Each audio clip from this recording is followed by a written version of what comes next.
What is the role of branding? What branding is just a logo or having your fonts in place. To me, branding has always meant perception.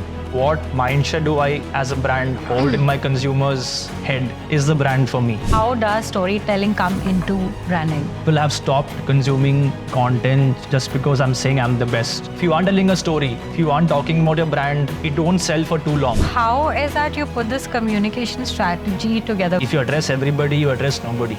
Marry the market insight with your strength, your USP. You marry that, and there you will find these 2-3 core insights. You build on that. I want the lead to be at the lowest cost. How do you approach that? Generating the lead is the easiest part. Anybody can do it for you. How do you nurture? What platforms? What kind of content do you remarket them with? That's where the game is. Till the job is not done, the job is not done. And a job is not just the lead.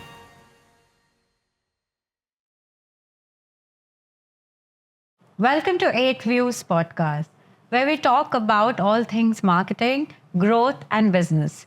Today we have Parmeet Gill. So he's been in the industry for about 7+ years. He's been with Zomato and then got into marketing. So how's your journey been? What's the difference between an agency and working with Zomato? Yeah, so I began with Zomato, I think about 7 years ago. At Zomato, I was doing hardcore sales, which means you're on the field. I was selling ad space on the Zomato app. So that was my core job back then. It's all number driven. There's no really marketing focus back then. I spent a good 13 months there though. I learned all about hustle and target chasing, number chasing, team growth back there. But knew very soon that, I had a knack for creativity, advertising. And I made the leap to a branding and communication agency called PAD. It's a well-reputed firm in Hyderabad. Spent a good 3 years there. Worked many brands for master packaging, branding, communication, all of that, right?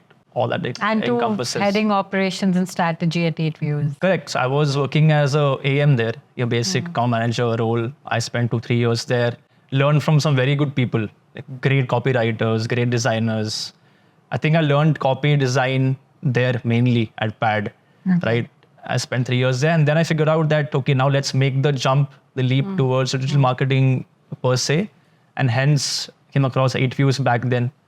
And now it's been a good 3-year journey already at 8 Views. Yeah. I currently head operations, servicing, and strategy here, making sure all verticals work in tandem. Yeah. So I'm very much involved in right from onboarding of a client till the end growth.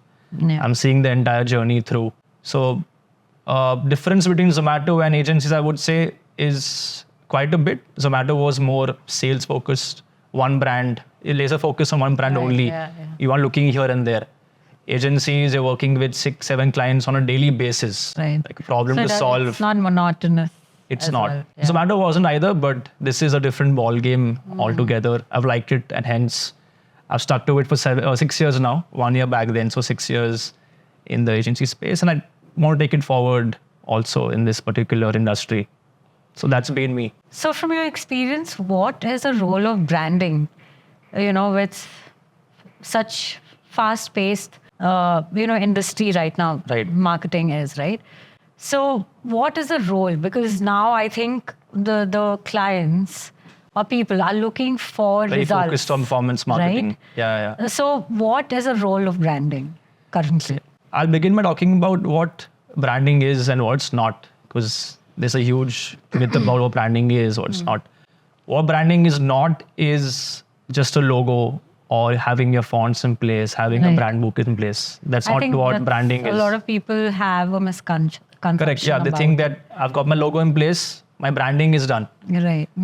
To me, branding has always meant perception, right? What mindset do I as a brand hold in my consumer's head is the brand for me. That's branding. Got it. What they feel about me or towards me is what branding is. Got it. And it's a story you build over the months, over the years. So if you're in the business for... Do you think it takes to, get your branding in place?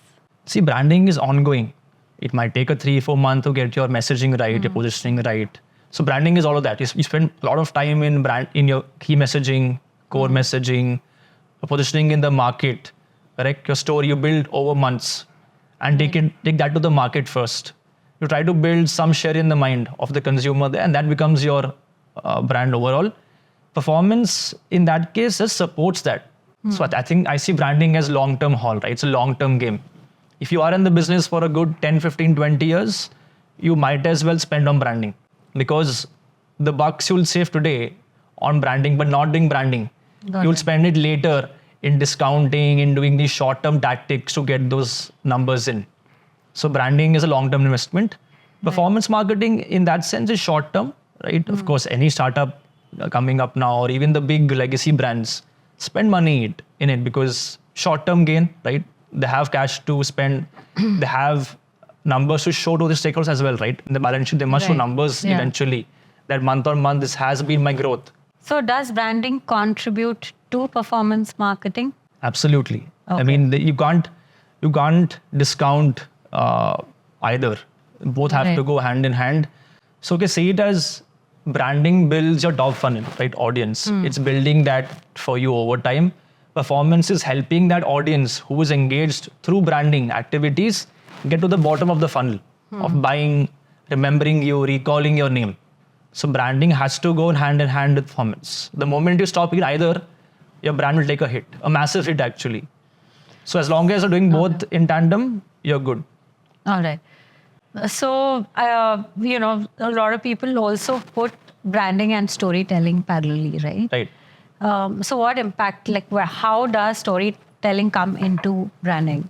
In fact, story is what the brand is, like I mentioned, right? And I think more so now, in the last 1 to 3 years, people have stopped consuming content just because I'm saying I'm the best, or this is my USP, buy from me. And more so in India, right? We are a country which thrives on cinema and art, art and cricket. An emotion. Yeah. And if you see cinema and cricket, the underlying core is what? So a story unfolding with each strike. A story unfolding with each frame, right? Indian consumers love that. And now advertising is headed in the exact direction. If you aren't telling a story, if you aren't talking about your brand, the origin, the founder's vision, it won't sell for too long. It'll die a very slow and quick death, I would say. So, in fact, I would like to mention a brand we work with even currently. It's a farm estate plot project in the outskirts of the city. We shot extensively with them, like video footage with our team. We spoke to the founders about their vision and the mission for the brand, the origin story of the particular, the estate, what happened behind the walls, right, to get it up there. And they have many nuances about the plot. For example, you can't build in this particular area of your plot which you buy. This is what it contributes to. So through the video content, we've actually explained their idea of why you can't build, or what organic farming has, the impact of organic farming on the environment.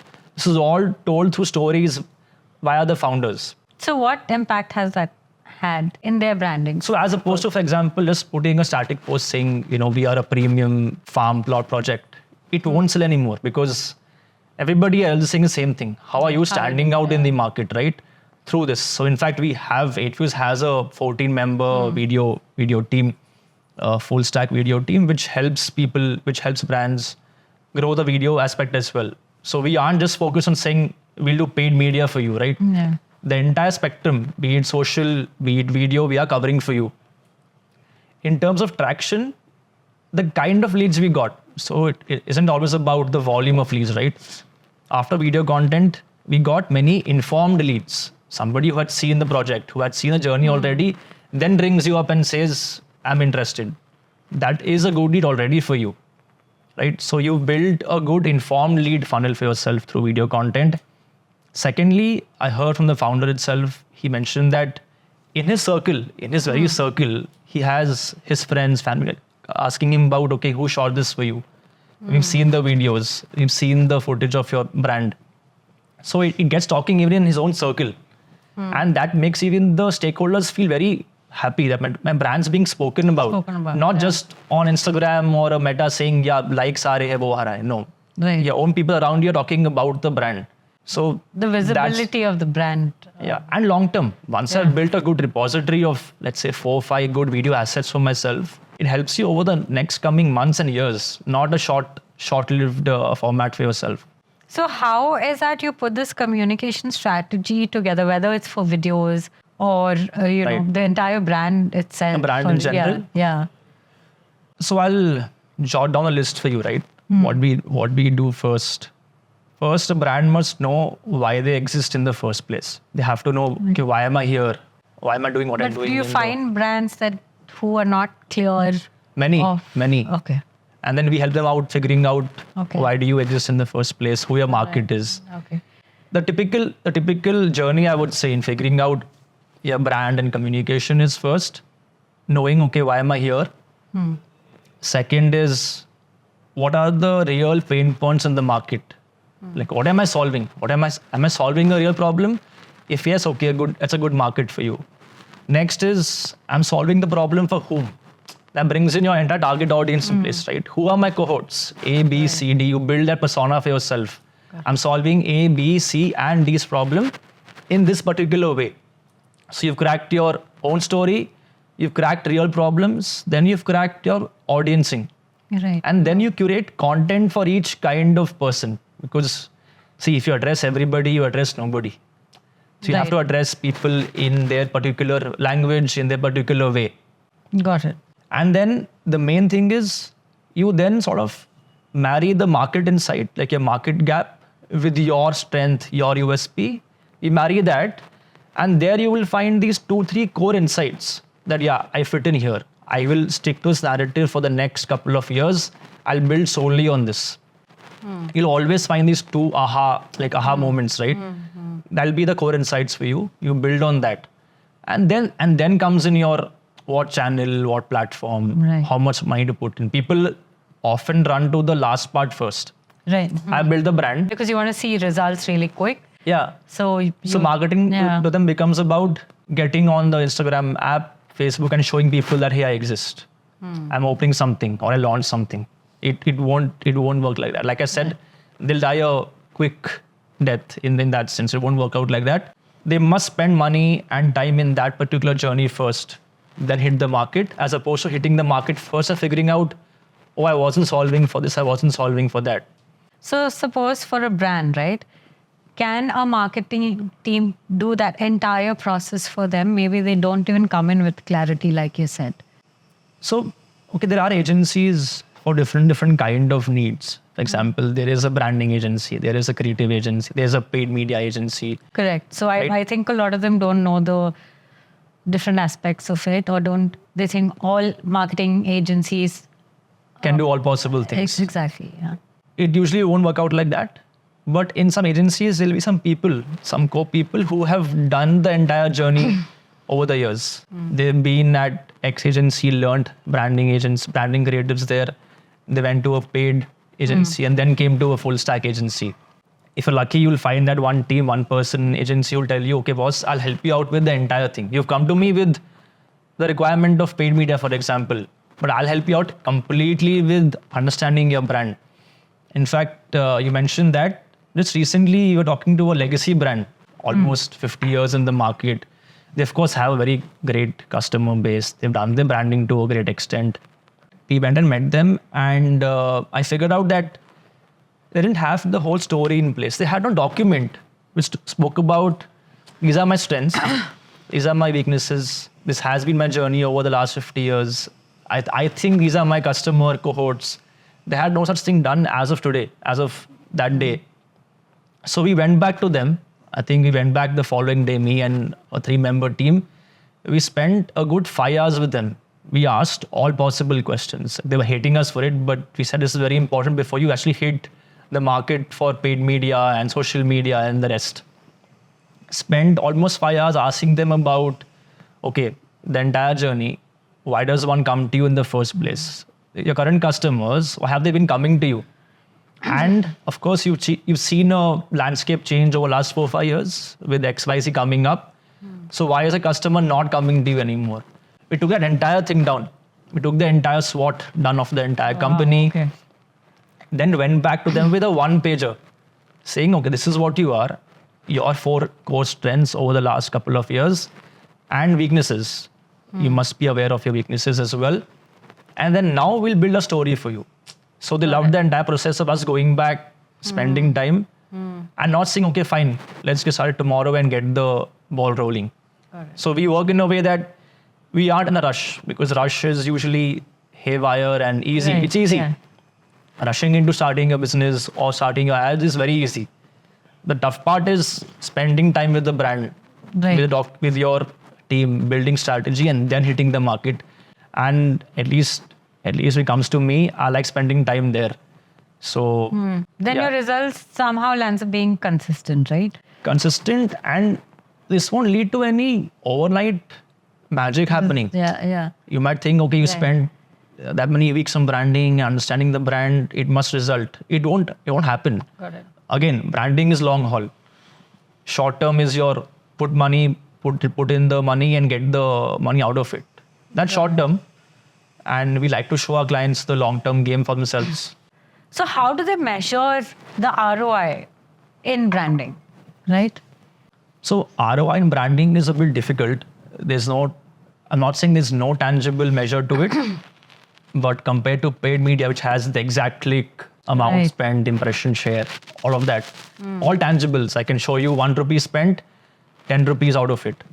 Branding is, I'd say first, talk to your customer, right? Talk to a customer, do a market perception research. Let's say I'm talking about 4 or 5 things over the last couple of years. Go check the market, see if they also are talking about the same thing when you're mentioned in their head, in their mouth. That's one way of measuring it. Got it. Second is very important, talk to your own employees. You have employees in the company, right? So if I have been putting out these 4 or 5 narratives over the last couple of years, my own team better resonate with that. They must speak the same language also. Even judge that. And then even go back and check your organic traffic. Like figure out over the last couple of months, is my dependency on paid reducing compared to branding? Traffic wise, clicks wise, impressions wise. If yes, your branding is working. Got it. Correct? And even on your balance sheet, for example, your revenues, is the contribution of paid attributable revenue decreasing? Very good. Because then I'm increasing my market share organically via branding, of course. Got it. And it's reflecting in the money revenue as also. So I think over time, any founder would want that I reduce my dependency on paid media, and branding does the job for me. Got it. So if you are here for 15, 20 years, please spend money and time on branding. Right. It has its long-term effects, and you'll know it soon. Right. Yeah. So that's how we measure ROI in branding. And so most aren't able to communicate this with the client. So I'm spending bucks for the client, also I'm branding. He will come ask me eventually, you spend lakhs or whatever thousands. I can't see results out of that. I'm seeing money here happening, like money going into paid media and coming. So what you're saying is see an overall picture, Yeah, all parameters of it. Correct. Whether it's your performance marketing or your revenue. organically also Yeah. traffic. Take a step back, see the entire bigger picture. And if Review that it. makes sense to you, there's It's a brand working. uplift happening. And most brands will not know about this. The people involved in their marketing team have to go tell them about this, educate them on this, and then they will know. How to view the entire, Yeah, the big picture. yeah, Because I'm sure there are a lot of old businesses in the True. industry who are doing well, who have not completely shifted their focus into digital marketing. not yet. Yeah. There are many old companies like that. They still spend a lot in offline because I think that's what it was earlier. Right? In fact, the one we met, I mentioned this legacy brand to you, we met, they're beginning marketing online now after 5 decades. And I asked him why. He said, I'm losing out to competition. Like last 7 years has seen a massive growth in that industry. I wouldn't name what industry or brand, but he said, I've seen a downfall in my revenue. I've seen less customers walk in over time. You see, I can't be thriving on the fact key customers will come to me. I've been around for 50 years, they will keep coming to me. Because somebody else out there is stealing that pie of share from you. And not overnight. This happens over the years. Yours, yeah. Now he's saying I have to go back to the market and build my narrative, rebrand myself, and then again take that share back because I'm losing out. So when your P&L takes a hit, everybody wakes up and says, what's happening? Okay, so he, being in say the old thoughts of marketing, it had to really hit him to get into digital side Correct. of it, right? But what if the business is already doing well? It's not like it's underperforming or anything. Not like the revenue has come down. Maybe the competition has done extremely well. His revenue hasn't come down, right? So what is the aspect of any business? Why should they even get into it if the business is doing well? See, again, business doing well is again subjective, right? Yeah. Doing well compared to what? Yeah. And in most cases, you will resort to this online marketing, because with the fear of losing out eventually. Okay, you're doing Like it's happened You're doing to- well today, Yeah. but somebody out there, or many brands out there, putting the effort every day to capture your share now. And you won't see it overnight happening. Ki, tomorrow I've lost my revenue, it's going down. It'll be a month on month and year on dip. So Right. the act of staying relevant Yeah. will make you want to pursue this space anyway. Right. Yeah. So you'll see any brand, in fact, even the nearby store is doing it. Big healthcare, pharma companies are doing it. All possible brands do it. Now, also a reason why Coke, Meta, the likes Pepsi are still doing marketing, right? We can say Coke is so famous, you all use it. Why spend billions in advertising? Yeah. They know there's a Pepsi, they know there's a XYZ who can spring up any day. And with that fear, with that cognizance, they will keep working towards thriving on advertising online.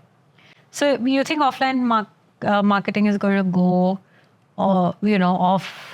Off track? I mean, Yeah. the relevance of offline marketing? Yeah. I don't think so.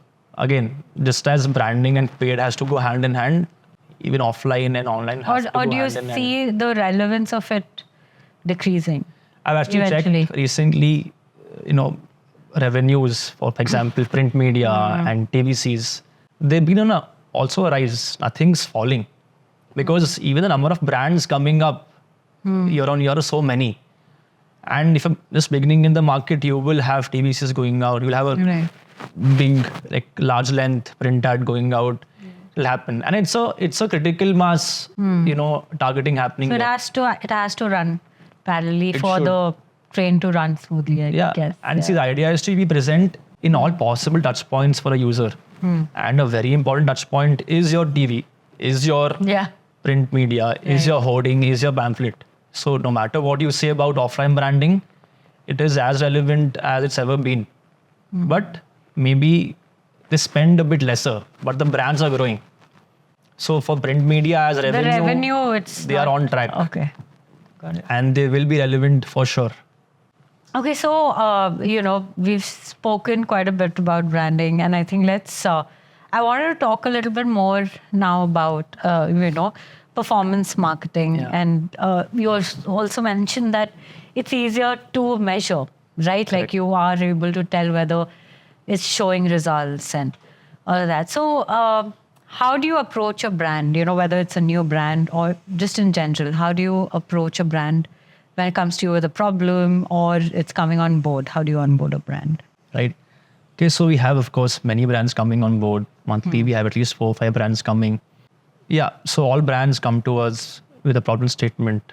So as opposed to us rushing into getting to the creative part, design part, copy part, we spend almost about a week only discussing and talking about the market gap, customer insights. We actually make at least about 15 customer calls in that industry. We find out what a customer thinks about the brand, knows about the brand, correct? And what the actual needs also are. We figure that out first with the customers. Then we do a deep dive into the brand with the client itself. We ask them all the hard questions. So in fact, the key is to ask all the possible hard questions to the client in the beginning itself. Right. What are your weaknesses? right? Why is competition scaling up and why you want? Where is your actual problem happening?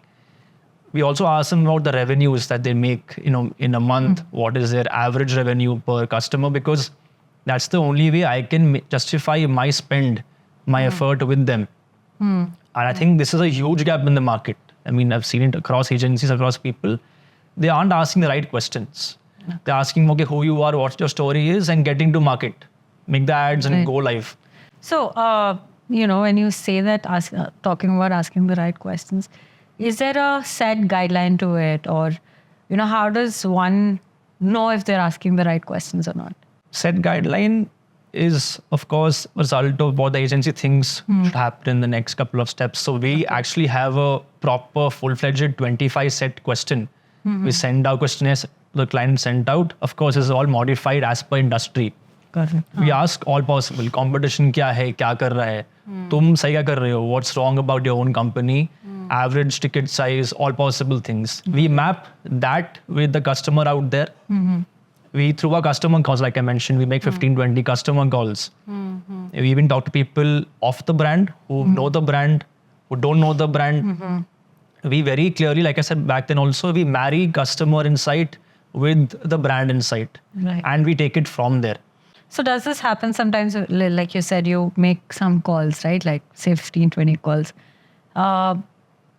So when you make those calls and you get some results out of it, do you often find that even the client doesn't know about these things? Actually, almost all times, right? Okay. The client loves the fact that there's an agency who's going out there talking to customers. Even they haven't spoken to their own customers in months and years. So what we bring to them on the table in terms of insights, they're very happy with that. And we are damn transparent about it. Okay. We are very happy to ask the hard questions, tell the hard stuff about their own business as well. That if you go on like this, in this direction, in this roadmap, you won't go too far. Of course, in better words, but must be like a wake-up call for them as well. So they actually find a true marketing partner, with our agency, that these guys are not going about just all the sweet things and getting to business. And we build from there. We build the company, the entire communication deck is built from there. The customer cohorts, the communication per cohort. And through those questions, talk about average order value, revenue per month. We give them exact estimates. For example, you will be spending, 10 lakhs a month with us, right? What do you make out of it? We give them a clean ads plan. There's no shooting in the dark ever. Okay. Again, many people do this. They begin spending money and figure out along the journey. That's also fine. You test the waters and figure out. But you have to go in with clear objectives. Okay, you wanted these many sales per month. We've done the entire math. We've spoken to customers, how they spend, what they spend on. And we feel if you spend this much money on paid media, Meta, Google, the entire ecosystem, this is what you can make out of it in the first, second, third, fourth month. So that clarity, we go in with almost always. So, and that becomes a great reason why the client sticks on to you. Right. When we say something, when I say something, they feel like, this guy is saying it, he will not fib about this. He's saying it because it actually means business. So how do you prioritize channels, like whether it's Meta or, for lead generation? There's LinkedIn, YouTube, Google, there's all a of whole that, right? data out So there, how do you prioritize? Does it change with industries? Does it? How do you approach that? How do you look at it when a client asks you? Yeah, so channels, namely are Meta, which includes your Insta, Facebook, and then you have YouTube, Google, LinkedIn, Twitter, and the likes. But then namely 4, 5, 3, 4 you can stick on to. More often than not, the brand itself, by virtue of what it sells, by virtue of what it is, will tell you what channels they belong to, where they should belong to. That's why I said spend time with the client, spend time with the brand, get the customer, get the market, get the client. You will know, their customers are spending time on this particular platform in this particular day. So once I've studied the customer and the brand, and then you figure out, these are the channels made for them. And also within, for example, of course, you have apartments, let's say, selling apartments. as opposed to selling, let's say, a tech solution, maybe a alternate MBA for dentists. In fact, I had a brand who was doing alternate MBA online like classes for dentists. Niche, right? Compared to apartments. So okay, you figure out, for example, that under Google as well, for apartments, let's say in Gachipoli, there'll be a huge consumption and pattern on Google search. It's a high intent platform. People are searching for apartments in Gachipoli, apartments in Jubilee Hills. So you have to be present there. If no one's searching for example, a niche like alternative MBA programs for dentists, there Meta comes into place. So you have to figure out consumption patterns of the people out there and be ready and available in all the touch points. But typically, if I approach, let's say, a brand which sells villas, apartments, I will do a 50% Meta, 50% Google.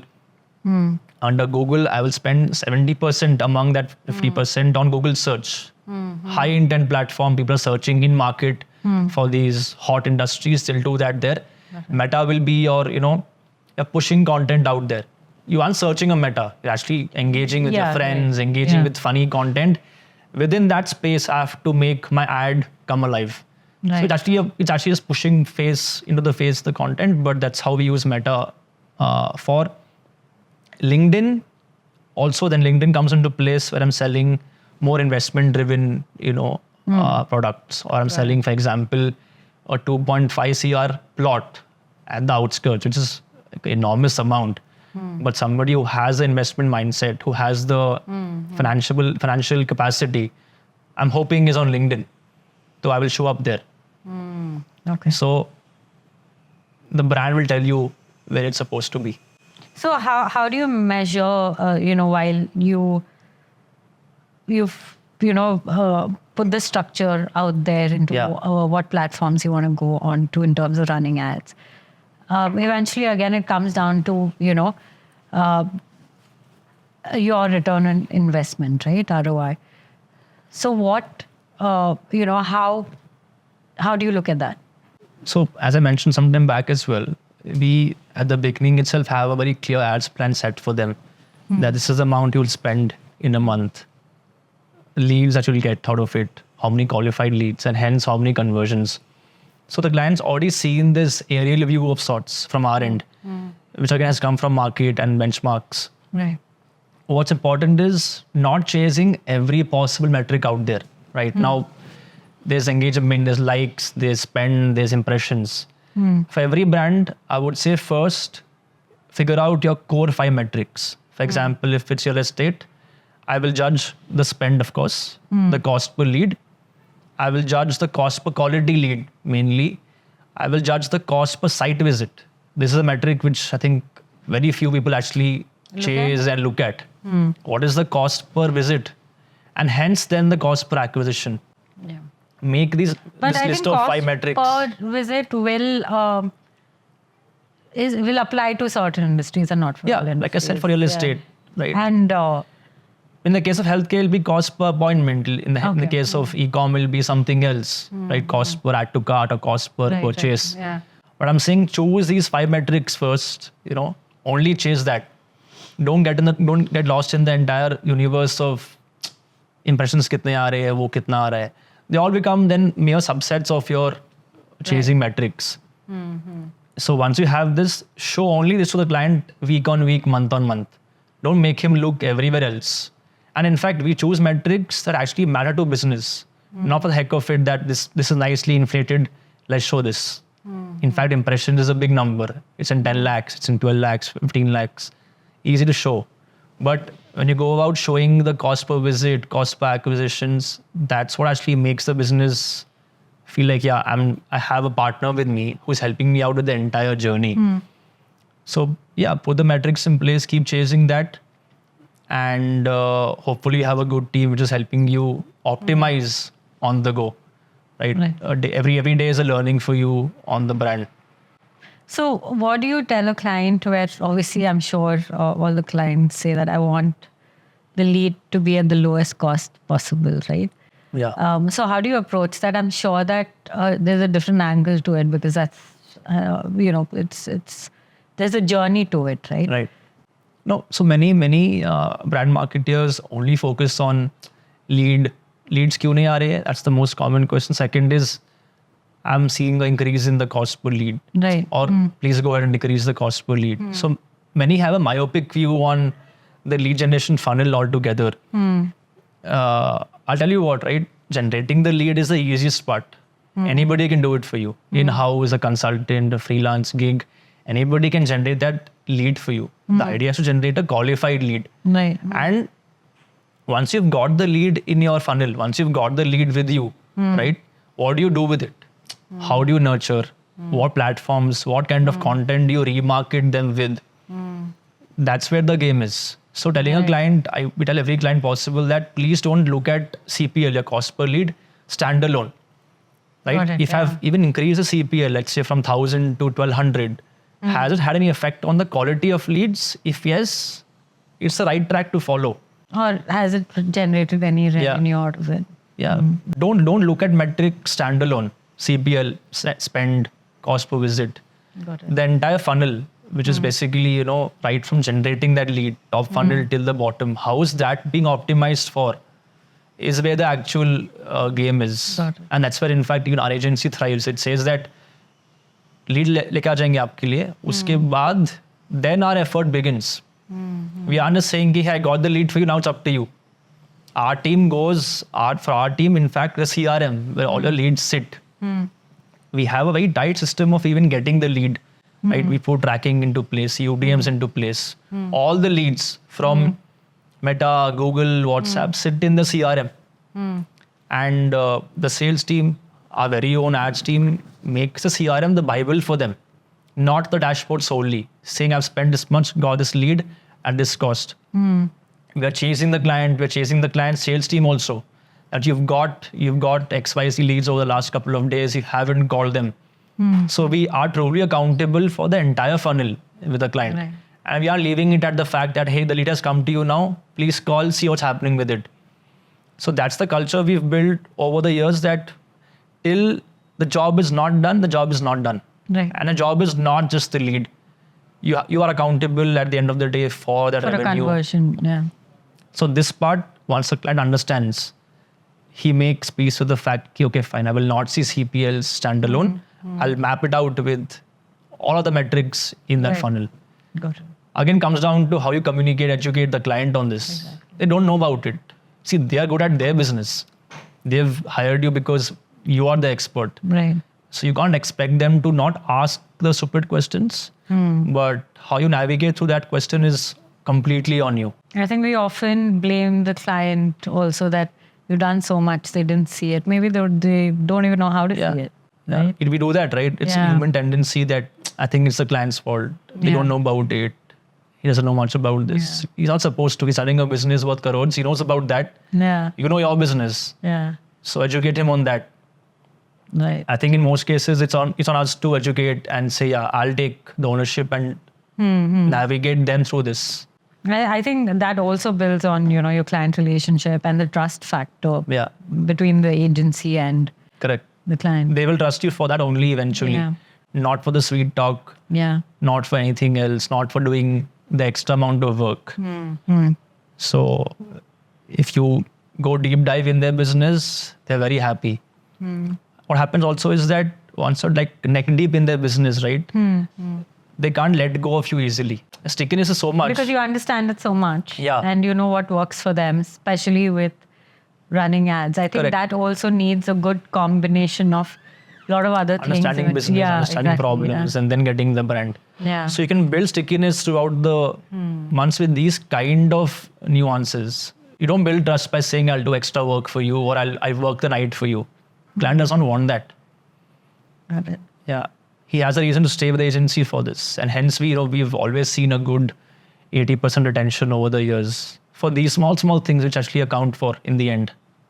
So, we've spoken so much about ROI and performance marketing, and we spoke quite. I think the audience understand a little more about it and have a clearer picture how to look at things. If there's some of the clients in the audience, they understand. Yeah. So say, assuming, you have 10 lakhs, you're a real estate, you're into real estate industry, how would you invest? You mean like spending the 10 lakhs across what channels? In digital marketing, yeah. Right. It could also be a combination of branding and performance Lead generation, marketing. yeah. Okay, let's assume we're selling an apartment worth 1.5 CR because it begins there. It begins with ticket size of the product itself, right? Let's say I'm building for a 1.5 CR villa or a plot. Typically, what we do is we have a 50-50 split between Meta and Google because Google already encompasses YouTube and the video content for you. Meta has awareness and traffic and lead gen objectives. Within Google, like I said, if it's a high intent product, apartments are, I will spend money in search ads. I will spend money in remarketing or display. I will now, in fact, on YouTube is a great avenue. We aren't using it as much at all. I'm pretty sure about it. We aren't using YouTube completely. I can do as much as placing an ad on a particular URL on YouTube. So if I know my audience who watches this product, who wants product, watches this guy's podcast or this guy's videos, I can place my ad right there on the URL, exactly, and even the channel if I have to. So we have got even that in-depth targeting to do on YouTube. So I will spend even a good amount on YouTube as well. Meta, like I said, 50% should go there because you are building a brand. Meta is building a brand. It's completely building a brand through video content, statics, carousels. YouTube again is where your video can thrive. The video you work on. So how many videos do you make for a brand on an average? In a month, you can spend on a decent amount and get 3-4 videos out. Okay. I don't think it's to do too much with the quantity of the videos. If the quality is good, if the content actually is good and relevant, you make 4, run them for 3 months. Doesn't matter. Correct. Okay. Because not everybody is seeing the same ad again and again. Right. You have a big mass out there to cater to. 4 videos are good. So as long as you are serving the purpose in the video, you're good. 4 a month or 2 a month, 1 a month will really matter. Okay. Never should quantity be a parameter for understanding am I doing well or should I do well or not. Right. So it's not like a static where you have to maybe refresh. There's no dynamic way to follow this. Got it. One more I would say platform I would invest a lot is WhatsApp. So WhatsApp has become your easiest channel to communicate on. It has become an information channel. And if you aren't using WhatsApp for marketing, you're losing out big time. And in fact, that was something I was going to ask you next, right? Now with WhatsApp playing, I think, a significant role in this space, I'm not sure how aware everybody is about this. Yeah. So if you can throw some light there. So, like I said, it's a channel of convenience now. WhatsApp. People are so active there. You also must be seeing ads coming to you, randomly, a day on day. Not randomly. So in fact, WhatsApp, you would have somehow interacted with the brand at some point. You have given some voluntary lead or a call, and hence they have a number. You can't broadcast to anybody on WhatsApp. You'll be spammed in 2 days and then you're out. Oh, okay. How I function with my brands on WhatsApp is, we have a full funnel set for WhatsApp as well. We aren't just seeing Meta standalone. So what we do is the moment a lead falls into the CRM, we're sending them a message on WhatsApp automated with a video or a creative talking about, saying thank you maybe for showing interest. And then that's where my engagement with the lead begins. So before even the sales team is calling that guy and talking that you called, you put in the lead and this is what we are, they've already been informed of who you are. It makes the effort of the sales guy also so much easier and more informed and hence effective. And hence the likelihood of converting into a visit or purchase. Got it. Right? So these small things that we do. In fact, even if let's say, on the CRM, the sales team changes the status from new lead to hot lead. We even devise and curate content for a hot lead. The moment it changes there from a warm to a hot lead, different kind of content is going on WhatsApp now to the lead. So he's being engaged in that sense. And personalized, like he'll say, hi Megha, thanks for showing interest. We spoke to you about it a couple of hours ago. So you feel spoken to. And when you feel spoken to, when you feel addressed, You obviously have. You build a rapport with the brand. Yeah. And WhatsApp is doing that for you. So across the funnel, automation is huge right now on WhatsApp. You know, even broadcasting. Let's say you have a new offer going on, a pre-launch or whatever. Send in a broadcast to your entire list. Make them aware. But never spam. Don't spam them. Send one message in 4 or 5 days. That's completely fine as long as it's relevant to them.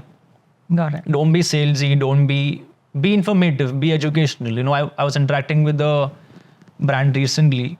Over the months, actually, until now, I received the messages. I haven't bought from them yet. But I like how they engage with me. Each message is some information on their products or the industry or the market landscape. Now, in that, they plug in their small nuance of, okay, we're having this, we're having that, we're having this. So I'm pretty sure someday I will convert. Yeah. So But they keep they've at least they keep me engaged like that. So WhatsApp has become that for you. And if you aren't leveraging it, like I said, you're losing out big time. So I think more or less after, listening to what you've said so far, there's certain processes in place, and if that has been followed, I think everything can fall into place for the brand. Yeah, any Different brand, different aspects of it. any brand, any agency, any company as a whole, if it is supplemented with good processes and systems, it'll scale. Yeah. Beyond a point, if you have a haywire system going on internally, you can't. Because I think it's a known fact or an open fact, because they call it the agency life, which Yeah. always is under the assumption of being chaotic, Yeah. right? So, but I think after talking to you, it does not seem or sound that chaotic. It's more of actually keeping, putting your mind to it, get the data, analyze the data, and follow certain processes for all of this together. Yeah. And, So any process to implement is difficult, right? You have to push it down the entire company that this is what you will follow for your own sake. to engrave it in their The whole for your make it own a sake habit. part, Yeah. they won't understand until a couple of months, right? Then they understand the importance of SOPs and best practices in place. That builds for you over time. So I think, Parmeet, it was a great fun talk today. And, I got to know a lot of things that I didn't know about. And I'm sure it's the same for the audience. The things that go into digital marketing and how to look at it, right? Whether you're new in the business or old. I think it was very good. And thanks for coming. Yeah, I had a fun chat. Also made me refresh a lot of topics about the entire ecosystem of digital. So yeah, I'm glad I could have done this with you, and I hope people who watch this can take something out of it and actually implement. You all want that. Yeah. Watch and then implement, Yeah. and then that's how you grow. Yeah. Thank you. Thank you.